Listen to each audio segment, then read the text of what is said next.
కాకినాడ జిల్లా పిఠాపురం నియోజకవర్గం నాగులాపల్లికి చెందిన టీడీపీ నాయకుడు అనిశెట్టి సత్యానందరెడ్డి పంట భూమిని కబ్జా చేశాడంటూ అబ్బిరెడ్డి నూకరత్న ప్రభావతి పోలీసులకు ఫిర్యాదు చేశారు. నాగులపల్లి గొల్లపురంలో 22 ఎకరాల 52 సెంట్ల భూమిని కబ్జా చేశాడంటూ భూమి యజమాని ప్రభావతి ఆరోపించారు. ఇదేమిటని ప్రశ్నించిన భర్తపై మనుషులతో దాడి చేయించాడని ఫిర్యాదులో పేర్కొంది.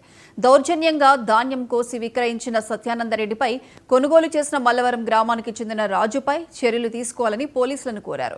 ఇక దీనిపై వెంటనే స్పందించి పంటను మా ప్రాణాలకు రక్షణ కల్పించాలని విన్నవించారు.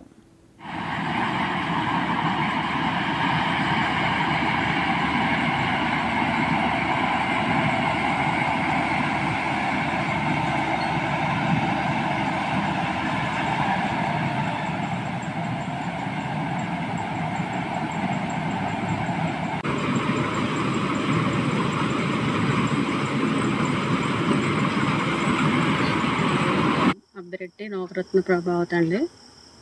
ఈయన మా హస్బెండ్ అబ్బిరెడ్డి కాశీ విశ్వనాథరెడ్డి. ఈ హోండా పక్క భూమి అంతా 7 ఎకరాల 8 సెంట్లు అండి నా పేరు మీద ఉంది. తర్వాత నాగులపల్లి గ్రామంలో మా నాన్నగారు అనిశెట్టి వెంకట్రావు గారు, ఆయనకి 15 ఎకరాల 44 సెంట్లు ఉందండి. ఈ 2 భూములు నాగులపల్లి గ్రామంలో ఉన్న స్థానిక తెలుగుదేశం నాయకుడు అనిశెట్టి సత్యానందరెడ్డి ఆక్రమించుకొని దౌర్జన్యంగా పండించుకుంటున్నాడండి. దాని గురించే ఇప్పుడు మిమ్మల్ని రమ్మన్నాను. ఈ పొలం కొయ్యడానికి వచ్చారండి వాళ్ళు. అందుకని మీడియా వాళ్ళని పోలీసుల్ని మేము సహాయం కోసం అడిగామండి. వచ్చారు మీరు అందరూ. అతను మా వియ్యంకడండి. వాళ్ళ అమ్మాయిని మా అబ్బాయికి చేసుకున్నామండి, మా రెండో అబ్బాయికి. అతని రెండో అమ్మాయిని మా రెండో అబ్బాయికి చేసుకున్నామండి. భూమి ఆక్రమించాక ఒక 10 రోజుల తర్వాత మా అబ్బాయిని వాళ్ళ ఇంటికి పంపించేశానండి నేను.